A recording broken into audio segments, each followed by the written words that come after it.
नमस्कार दोस्तों। आज हम राजस्थान की कला और संस्कृति में नया टॉपिक राजस्थान में प्रमुख व्यक्तित्व के बारे में अध्ययन करेंगे।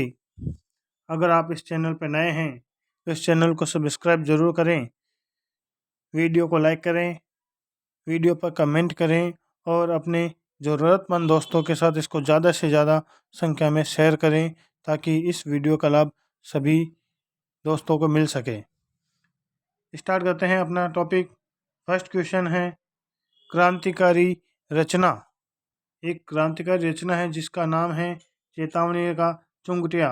इसके रचयिता कौन थे ये हमें बताना है। चेतावनी का चुंगटिया ये इसके रचयिता कौन थे? तो ध्यान रखना इसका आंसर होगा केसरी सिंह बारठ। केसरी सिंह बारठ है इसका आंसर। चेतावनी का चुंगटिया केसरी सिंह बारठ के 13 सोट हैं। कितने सोट हैं इसके अंदर? ध्यान रखना इसके अंदर कुल 13 सोट हैं जो डिंगल भाषा के अंदर लिखा गया है। किस भाषा के अंदर लिखा गया? ध्यान रखना यह डिंगल भाषा के अंदर लिखा गया है। और जो डिंगल भाषा में मेवाड़ की महाराणा फतेह सिंह को भेजे गए थे, जिन्हें पढ़कर महाराणा का स्वाभिमान जागृत हो गया और वे कर्जन के द्वारा एडवर्ड सप्तम के सम्मान में आयोजित 1903 ईस्वी में दिल्ली दरबार में सम्मिलित नहीं हुए थे। ये था चेतावनीरा चुंगटिया के बारे में। नेक्स्ट क्वेश्चन, कौन सा कथन बीकानेर के महाराजा गंगा सिंह के विषय में सत्य नहीं है? यह हमें बताना है। गंगा सिंह के बारे में 4 कथन दिए हैं, अपने को बताना है कौन सा सत्य नहीं है। पहला कथन है महाराजा गंगा सिंह नरेंद्र मंडल के प्रथम अध्यक्ष थे। नरेंद्र मंडल का मतलब होता है भारतीय राजकुमारों का एक मंडल है जिसको नरेंद्र मंडल के, तो उसके अध्यक्ष थे। ये एकदम सही बात है। फिर आगे 1930 की ईस्वी के प्रथम गोलमेज सम्मेलन में उन्होंने प्रतिनिधि के रूप में भाग लिया था। ये भी सही है। उनके शासनकाल में गज सहित सिक्के प्रारंभ हुए थे। गज सहित सिक्के नहीं हुए थे, ये कथन असत्य लग रहा है। अगला पढ़ लेते हैं। 1913 ईस्वी में उन्होंने बीकानेर में प्रजा प्रतिनिधि सभा की स्थापना की थी। ये भी एकदम सही है। तो अपना आंसर आ जाएगा तीसरा, ये कथन असत्य है। इनके शासनकाल में गज सहित सिक्के प्रारंभ नहीं हुए थे। 10 नवंबर 1913 ईस्वी में महाराजा गंगा सिंह ने बीकानेर में नाम मात्र के अधिकार देते हुए प्रजा प्रतिनिधि सभा की स्थापना की थी, जो राजस्थान में विधानमंडल की दिशा में उठाया गया पहला कदम था। 8 फरवरी 1921 को दिल्ली में भारतीय नरेशों को साम्राज्य का भागीदार बनाने के लिए नरेंद्र मंडल की स्थापना की गई थी। इस अवसर पर गंगा सिंह भी दिल्ली गए थे, जहां ये नरेंद्र मंडल के प्रथम चांसलर बनाए गए थे और इस महत्वपूर्ण पद पर ये लगभग 5 वर्ष तक रहे थे। लंदन में 12 नवंबर 1930 से 19 जनवरी 1931 तक आयोजित प्रथम गोलमेज सम्मेलन में महाराजा गंगा सिंह जी ने भाग लिया था और 7 सितंबर से 1 दिसंबर 1931 तक लंदन में आयोजित द्वितीय गोलमेज सम्मेलन में भी इन्होंने भाग लिया था, लेकिन वे स्वास्थ्य खराब होने की वजह से शीघ्र लौट आए थे। महाराजा गंगा सिंह ने सन 1927 में गंग नहर का निर्माण भी करवाया था। इन्हें राजपुताने का भागीरथ भी कहा जाता है और इनको आधुनिक भारत का भागीरथ भी इनको कहा जाता है। नेक्स्ट क्वेश्चन, निम्नलिखित में से मेवाड़ के किस शासक को शिशु अवस्था में पन्नाधाय ने अपने पुत्र का बलिदान देकर बचाया था? ये क्वेश्चन सभी को मालूम है। इसका आंसर हो जाएगा महाराणा उदय सिंह। तो ध्यान रखना, पन्नाधाय चित्तौड़ के पास स्थित माताजी की पांडोली गांव की निवासी हरचंद हांकला की पुत्र थी। किसकी पुत्र थी? हरचंद हांकला की पुत्र थी और सूरजमल चौहान की ये पत्नी थी। 1536 ईस्वी में विक्रमादित्य की हत्या करके बनवीर नामक अवैध दासी पुत्र मेवाड़ का शासक बन गया था। उसने अपने शासन को सुदृढ़ करने के लिए उदय सिंह की भी हत्या करने का प्रयास किया था, लेकिन पन्नाधाय ने अपने पुत्र चंदन का बलिदान देकर महाराणा उदय सिंह द्वितीय यानी जो रानी कर्मवती के पुत्र थे, इनको दासी पुत्र बनवीर से बचाया। पन्नाधाय बलिदान और स्वामी भक्ति के लिए मेवाड़ के इतिहास में प्रसिद्ध है। नेक्स्ट क्वेश्चन, महाराणा प्रताप का दरबारी पंडित कौन था? महाराणा प्रताप का दरबारी पंडित कौन था? तो ध्यान रखना, चक्रपाणी मिश्र महाराणा प्रताप का दरबारी पंडित था। चक्रपाणी मिश्र ने देखो क्या क्या लिखा है। एक है विश्व वल्लभ, इनकी रचना है जिसमें 9 अध्याय हैं। ज्ञान विज्ञान विषयक इसके पॉइंट है। और इनके अलावा इन्होंने मुहूर्त माला भी लिखी थी। इसके अलावा राज्याभिषेक पद्धति और व्यवहार दर्श, ये 4 रचनाएं हैं जो चक्रपाणि मिश्र की हैं। नेक्स्ट क्वेश्चन, किस क्रांतिकारी की बरेली की जेल में अमानुषिक यातनाओं के कारण मृत्यु हो गई थी?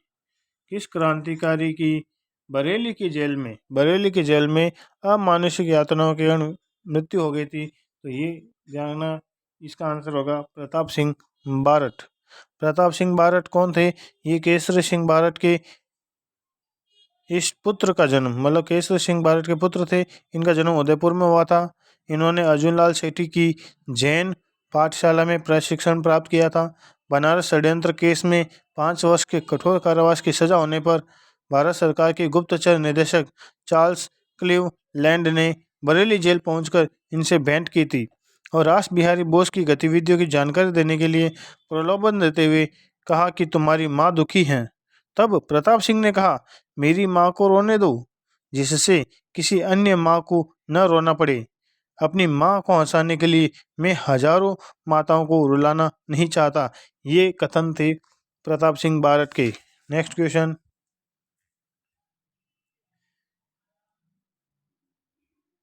कालीबाई जिसने डूंगरपुर पुलिस के हाथों अपने अध्यापक को बचाने में अपनी जिंदगी दे दी थी, वह कहाँ की रहने वाली है? ये हमें बताना है।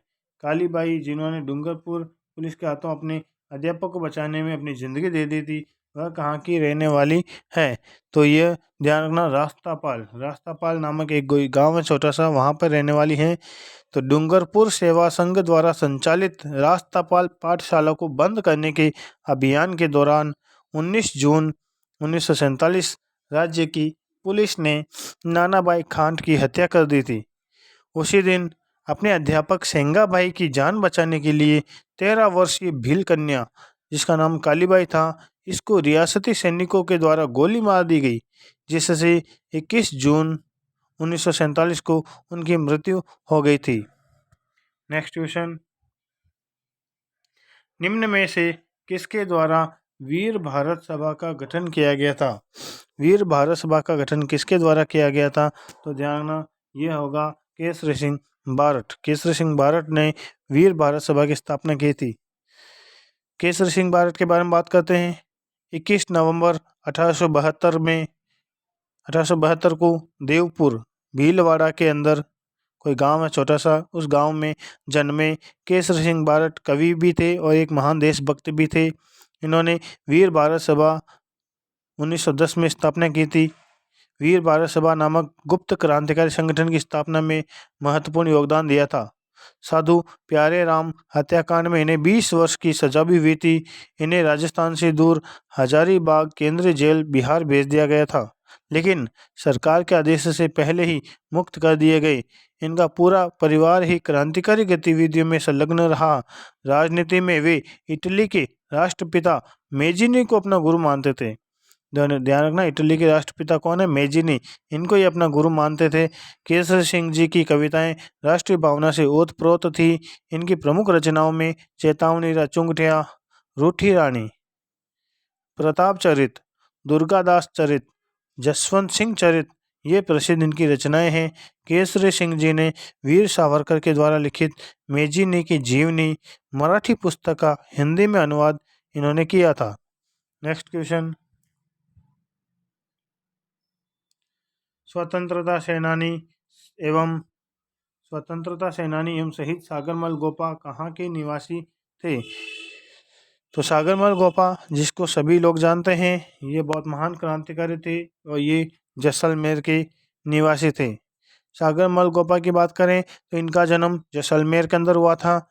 जैसलमेर के तत्कालीन महारावल जवाहर सिंह के अत्याचारों का इन्होंने डटकर विरोध किया था। इस कारण इन्हें राजद्रोह के आरोप में 25 मई 1941 को जेल में डाल दिया गया था और अमानवीय यातनाएं देने के बाद जेल में ही 4 अप्रैल 1946 को उनके शरीर पर मिट्टी का तेल छिड़ककर इनको जिंदा जला दिया गया था।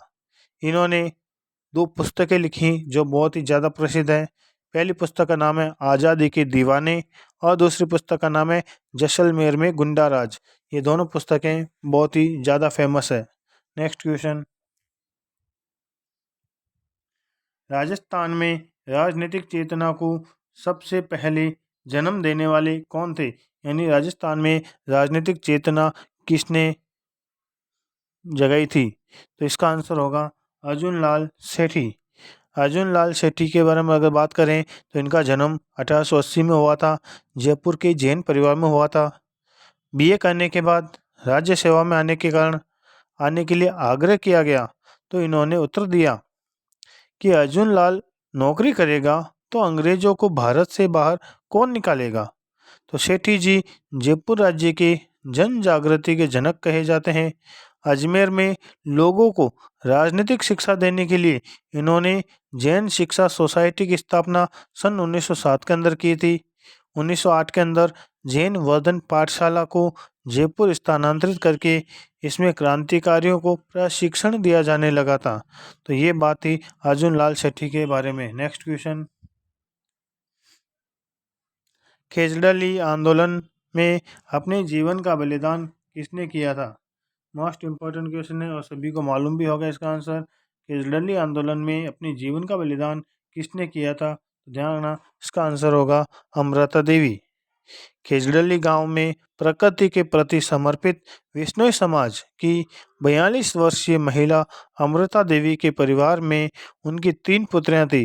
3 पुत्रियां का नाम याद रखना, आशु, रत्नी और भागुबाई। ये 3 उनकी पुत्र थी और उनके पति का नाम था रामू खोड़।